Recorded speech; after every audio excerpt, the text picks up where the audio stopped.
சரோ சரோ அட ஏன் பதற? Good morning. காஃபி.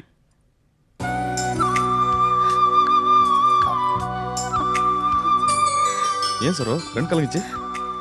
இல்ல ஒண்ணும் இல்ல. நீ அலற அளவுக்கெல்லாம் காஃபி ஒன்றும் மோசமா இருக்காது, சுமாரா இருக்கும்.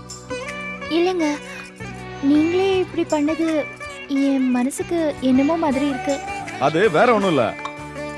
நான் பார்த்த டிவி விளம்பரம்ல புருஷன் பொண்டாட்டிக்கு காஃபி போட்டு எடுத்துட்டு போறான். ஊன்னு சொல்ல. பொண்டாட்டி என்ன பண்ணுவா?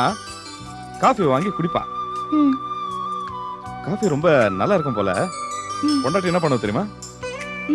என்ன பண்ணுவா? அப்படியே இந்த புருஷனை கட்டி பிடிச்சி ஒரு முத்தம் கொடுப்பா. காலங்காத்தால வேற வேலை இல்ல. ஒரு நல்ல பொழுது இப்படிதான் விடணும். இன்னைக்கு முழுக்க உன் கூட தான். இந்த காஃபி குடி.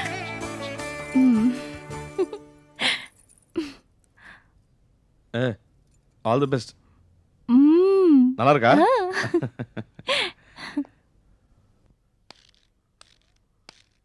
வீட்ல யாரும் இல்லைங்களா? யாரு?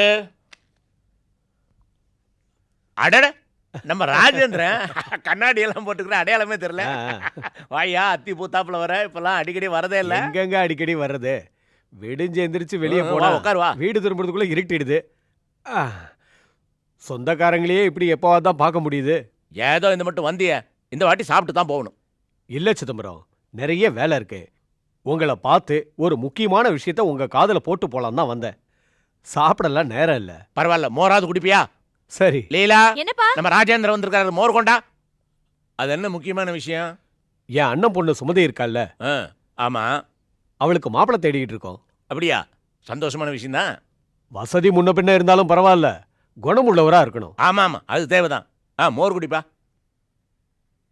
சரி, அதுக்கு நான் என்ன பண்ணுன்னு சொல்லு. நம்ம சரவை கொடுத்துருக்கோமே, அங்க ஒரு பையன் இருக்கான்ல, அந்த பையன் எப்படி?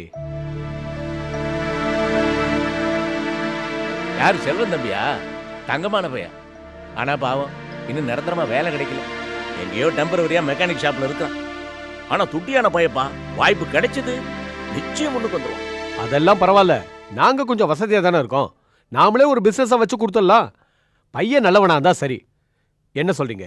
சரி, நான் மெட்ராஸ் போறதா இருக்கிறேன். பையனோட அண்ணன்கிட்ட பேசுறேன். எப்படி கூடி வருது பாப்போம். அவசியம் பார்த்து பேசுங்க. அப்ப நான் கிளம்புறேன். சரி, இந்தாம்மா. இந்த பாருப்பா, ஏதாவது வேலை இருந்தா தான் வருதுன்னு வச்சுக்காத. சரி. அடிக்கடி வந்து போயிட்டு இருக்கணும். சரி, நான் மெட்ராஸ் போயிட்டு சரி. விவரமா லெட்டர் எழுதுறேன். சரி. ராஜேந்திரனை பார்த்து எவ்வளவு நாள் ஆச்சு. கண்ணாடி எல்லாரும் போட்டுக்கிறேன், அடையாளம் தெரியல. அப்பா, அந்த பொண்ணு சுமதி இருக்கால்ல, அவ ஏன் கூட தான்ப்பா படிச்சா. சரி, இப்ப அதுக்கு என்ன? அது அந்த பொண்ணு நம்ம செல்வத்துக்கு அவ்வளவு பொருத்தமா இருக்க மாட்டாப்பா. அவளுக்கு ரொம்ப வாய்ப்பா, ரொம்ப திமிரு பிடிச்ச பொண்ணு. அவ்வளவுதானே? இதை விட பெரிய வாயடியெல்லாம் பார்த்தாச்சு. எல்லாம் கல்யாணம்னா சரியா போகுது. அதுவும் இவன் கொள்ள பணக்காரன். அம்முட்டு பணத்துக்காக செல்வம் யாரை வேணா கட்டிக்குவான். அப்பா, அது செல்வம் அப்படிப்பட்டவர் இல்லப்பா. ஆமா, உனக்கு என்னமோ தெரிஞ்ச மாதிரி பேசுற. நீ உன் வேலையை மட்டும் பாரு. நான் என் வேலையை தான் பாக்குறேன். நீ எதுக்காக இப்படி ஆள்ற? நான் அப்பா கிட்ட தானே பேசிட்டு இருக்கேன். நடுவுல நீ எதுக்கு வர? இப்ப நான் என்ன சொல்லிட்டேன்? உனக்கே இவ்ளோ எரிச்சல் வருது? நான் எப்படி எரிச்சலா பேசினேன்? அடடடா, யாரோ யாரையோ கட்டிக்கிறாங்க, கட்டிக்கல. நீங்க லெவலவன் சண்டை போடுறீங்க. பைத்தியமா பிடிச்சு போச்சு. போய் வேலையை கவனிங்க. நீ பூத்தான தொடுத்துக்கிட்டு இருந்த, அவளோட என்ன வம்பு?